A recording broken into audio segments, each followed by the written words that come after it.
Welcome to this episode of CEO Perspectives, a signature webcast and podcast series by the Conference Board. CEO Perspectives take a timely, inside look at a range of timely topics that matter most to business leaders. We'll sit down in this series every week and do what we do best at the Conference Board, which is to provide trusted insights for what's ahead. I'm Steve Odland, the CEO of the Conference Board and the host of this webcast and podcast series. And today's topic is something that is probably on the minds of every working American today, and that's career development. How can businesses and how can workers ensure that careers continue to be developed in this strange and wonderful hybrid world? How do we make sure that people don't get sidetracked, that career growth doesn't get stunted, and how can employees continue their personal and professional development? Joining me today is Dr. Jennifer Burnett, a leading voice on nurturing the potential of workers. She's the principal of human capital here at the Conference Board. Formerly, she had a brilliant corporate career, including a stint as Senior Vice President of Global Staffing and Learning at the Bank of America. Jennifer, welcome. Hi, Steve. Nice to be here with you today. So Jennifer, there's a lot of change that has happened in the last couple of years. It's been awesome and scary and wonderful all at the same time, because we've made about a decade's worth of change and progress in a short time. But I think we should anchor in starting pre-pandemic. What was the state of career development before the pandemic? And then we're going to come back and say, where are we today? But where were we before? Yeah, definitely. So before the pandemic, I think we were already experiencing so many changes from a labor force perspective, and companies were really seeing how important it was for them to invest in their employees and to retain and develop those employees. Because even back then, there were challenges in filling roles. And so there was also recognition that we were experiencing skill gaps in the workforce.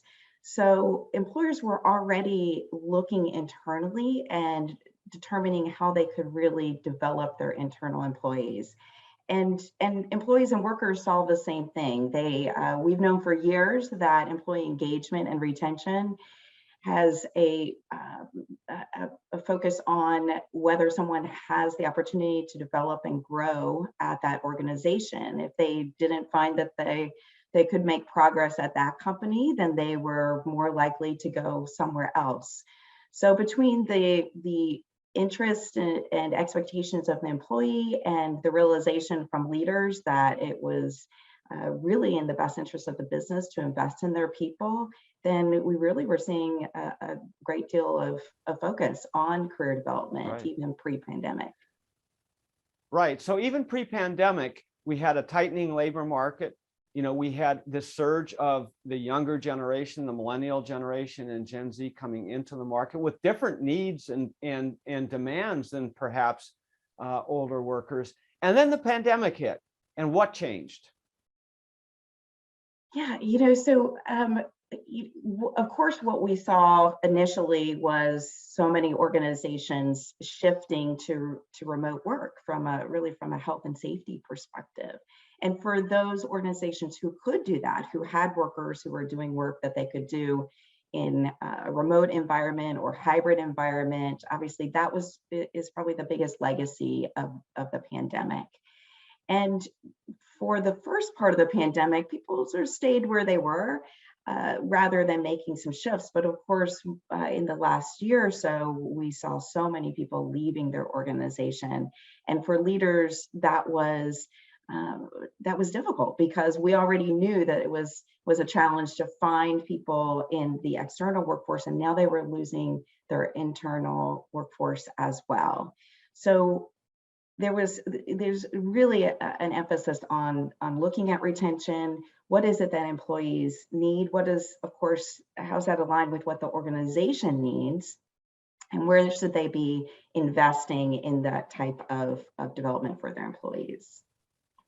Yeah, so pre-pandemic, let's just say an on-site work environment, whether it's an office or describe any number of work environments, people are there, right? And we're social organisms as human beings. we interact with each other. It's verbal, we're in the same room and so forth. So career development is, yes, on paper, yes, it's education and you know, yada, yada, yada, but it's a lot of how things are going from an interpersonal standpoint, right? And the informal part. That disappeared on us, right?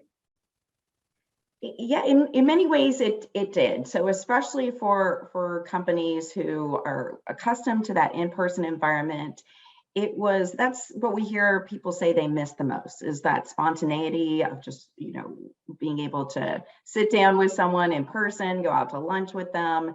It was easier in many ways to do collaborative work because you could just all, you know, go sit in a conference room and to have those conversations. So the interesting thing though, Steve, is that we haven't really seen productivity decline. So the shift, I think, has really been in making that adjustment to how can you still be collaborative? How can you still have very productive conversations and work in a creative way with your colleagues, but still do it in a remote or hybrid environment. And I'll also note that I think what we're also realizing, especially as more people are coming back into the office and we talk about hybrid itself is its own situation where you have some people in person and some people remote. It requires a different type of skill set in how you communicate and interact with each other and recognize that, you know, you want to make sure that people are participating, whether they're in the room or whether they're on the camera. So these are still adjustments that we're making, but I think one thing that we're definitely hearing is people are saying loud and clear, I'm missing some things, but there are other things that now that I have or become accustomed to that I highly value. So as an employer, how can you help me get the value out of and benefits out of both? Well, so, you know, you described, you know, an on-site work situation where spontaneity, I'm not sure you use that word, but spontaneity, in other words, the unscheduled kind of informal interactions are critically important. You know, the ye old water cooler kinds of conversations, or just walking down the hall, or, you know, you don't schedule those things. So that was our mindset pre-pandemic. Now you're in a completely virtual world. You're on Zoom, you're scheduled minute to minute. All of that informal stuff disappeared. And so, yes, productivity measures, you know, by all surveys are holding up as it relates to the business.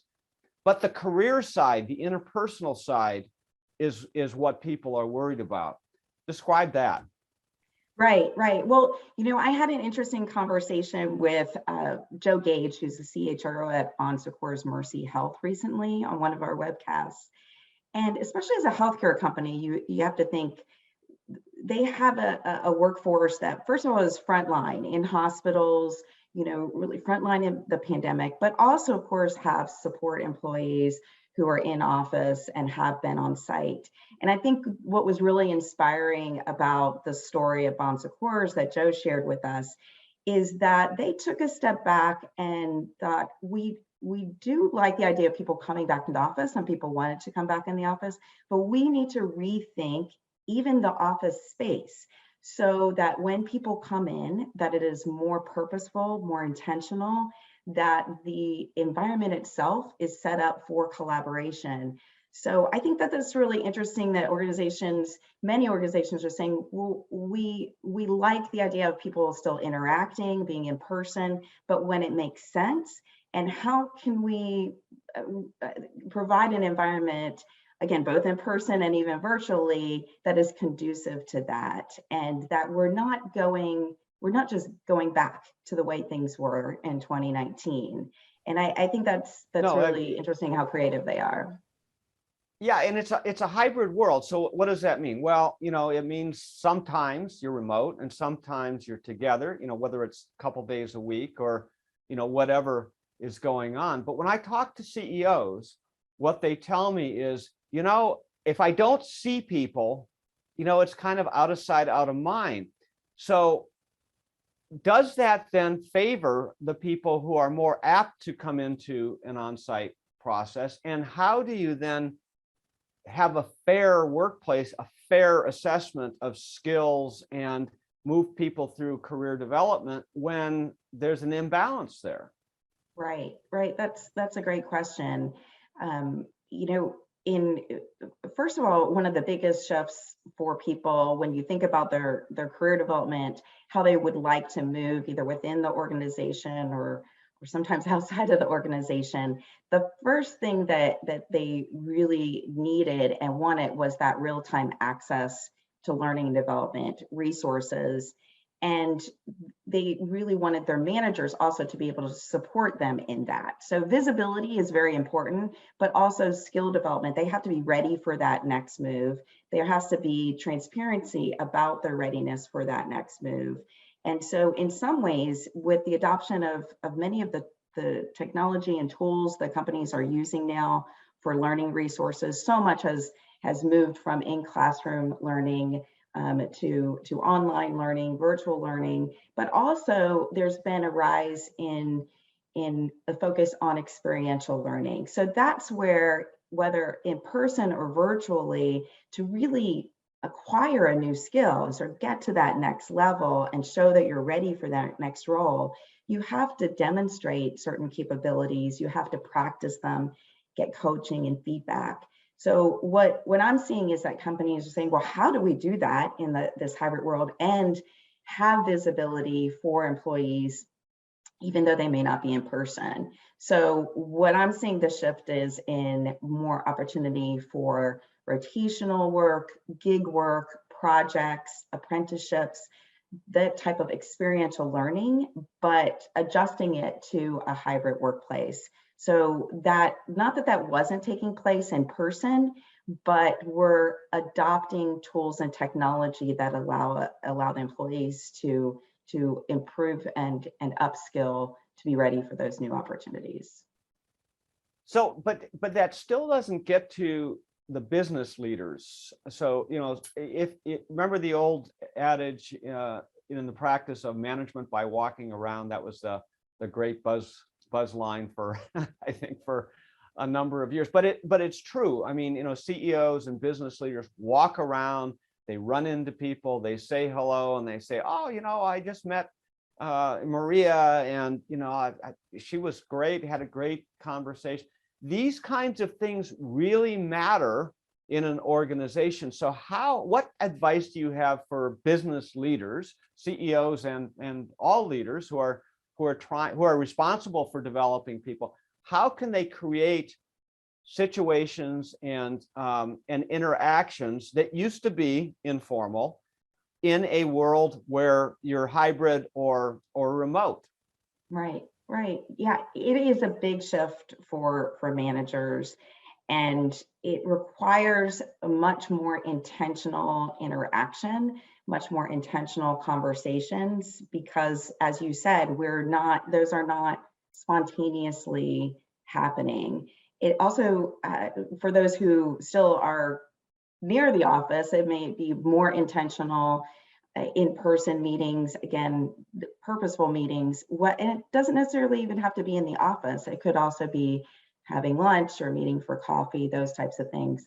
The shift, though, for managers is that, number one, they're going through and have gone through that transition of, how do I stay in touch with my team? How do I continue to motivate productivity and be aware of how they're performing their jobs? At the same time, their employees are going through the transition. So they're having to coach and guide them and give them feedback on how to continue to be visible. Not everyone is as comfortable of communicating in these virtual ways. So there's a lot of pressure on managers, and they're of course at the center of the success of those workplace changes happening. So for managers, they have to be much more intentional. They have to also take advantage of, the companies are putting resources in developing those skills for managers, not only on the communication side, how to be collaborative in a hybrid or virtual environment, but of course we're also hearing that There's those more human-centric skills that, again, we're probably not as front and center in the past, of that empathy, focusing on tuning into a person's well-being. Sometimes that's really hard to do when you're on camera with someone most of the time, instead of when you see them in person and kind of see what I call their 3D body language, of how they're doing and how they are feeling about their job and their performance and their time in the organization. Right. And 90% of communication is nonverbal. And so when, you're fixed on a camera in 2 dimensions and, you have a little bit of a visual, but you're right, this whole body language thing. But you said something also that I think is really, really important. And that's the deliberateness of creating these things. So everything that was informal before, that was just happening and that we relied on as business leaders, now needs to be deliberately created. That environment, that engagement, that ability to interact has to be scheduled or created in a more deliberate way. And this is not something that business leaders were accustomed to doing. Right. I'll add that there are certainly some people, though, who say, now, when I was in person, I was very focused on who was physically, in the proximity of the office with me. And now I am on Slack or Teams, and I'm interacting with people around the world or in other offices. So to some, this has opened up opportunity for more visibility, to reach out, to connect with people, from a mentorship perspective or just a peer learning perspective, not just with their manager. And so for some, they feel like there's more visibility, more opportunity to collaborate across the organization than there was before. So there can be 2 ways to look at this, and we need to take the best of both and really make sure that managers and employees are seeing those benefits.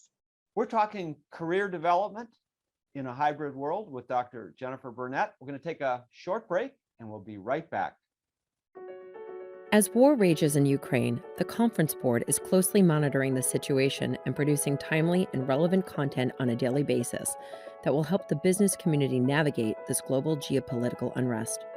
What will the impact be on oil prices, food prices, our supply chain, and what about cybersecurity? How will this conflict impact the way your organization does business around the world? And how will you communicate this crisis to customers and employees? We're gathering the very latest content on our website. Just head to conference-board.org and find trusted insights to help you and your team lead with confidence. Welcome back to CEO Perspectives. I'm your host, Steve Odland, the CEO of the Conference Board. And today we're talking to Dr. Jennifer Burnett, an expert in career development. So Jennifer, we've talked a little bit about what managers, leaders, CEOs, C-suite should be doing to advance career development in a hybrid world. But now what can individuals do about their own development? What do you think? Yeah, absolutely. Steve, all of the things that organizations are providing to their employees will not be beneficial unless people see value in them and take advantage of those opportunities.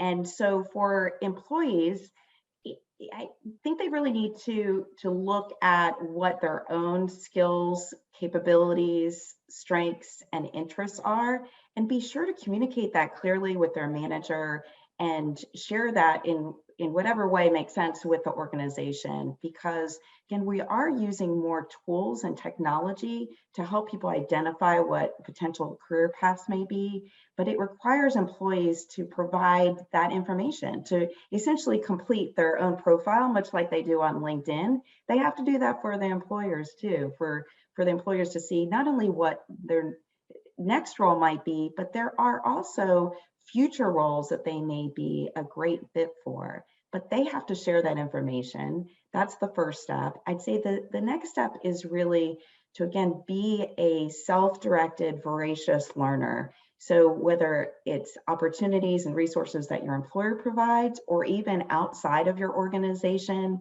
that continuous learning mindset is critical in today's world because things just are changing so rapidly that it's important to continue to reskill and upskill your own capabilities for those next opportunities. Right, but even if you do that, an individual, you go, you're brilliant, you're upskilling, you're training yourself. But if people above you don't know that, it doesn't matter. I mean, if a tree falls in the forest and nobody's there to hear it, it doesn't make any noise. So the challenge for individuals is, without looking like a brown noser, because in a previous world, if you went and sang your praises or called up your boss and said that was kind of viewed negatively. But now you have to, as an individual, kind of break through on your own. There is some responsibility here. How do you do that deftly? Yeah, I've always felt like it's really the individual's responsibility to advance their own career. So the manager is there to support them, to guide them, to perhaps remove barriers to that next step. But it really requires initiative on the part of the employee.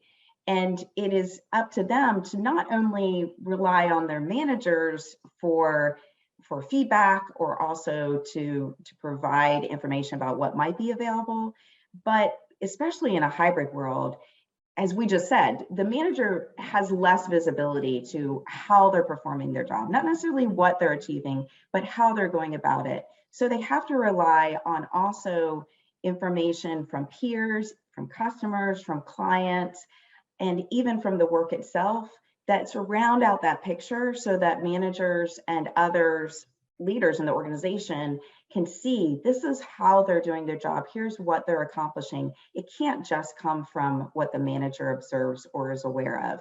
But again, it's back on the individual to make sure that they're getting feedback and visibility from many sources, not only their manager. Yeah, so it comes back to something you said in the first half, which is its intentionality. It has to be deliberate, it has to be intentional, and it has to be professional, of course, right? So people need to ask for feedback, from their managers. Take the time and say, how am I doing? Do you have any suggestions for me? And express your point of view. I'd like to, not in in an abrasive point of way, but I want to move ahead, or I'd like to do this. I'm thinking about this. What do you think? So there needs to be more deliberate dialogue, doesn't there? Absolutely. More deliberate dialogue, and also not just about, again, what you feel comfortable that you could do, but even something that you're curious about, because that's the whole idea behind things like gigs, rotations, or project work is, well, I think I might be interested in this other area that the organization has that I haven't worked in before, but I would like to try it out. I'm not sure I want to leave my current role yet, but if there's an opportunity for me to spend part of the time over in that area, try out a project, work with a larger team, most individuals are going to have to raise their hand for that and say, I'm want to learn more about something that's very different from what I'm doing today, but I feel like I have related skills that could benefit the organization. And you really have to seek those out. Yeah, and what I always liked as a CEO was if people came to me and said, what do you think?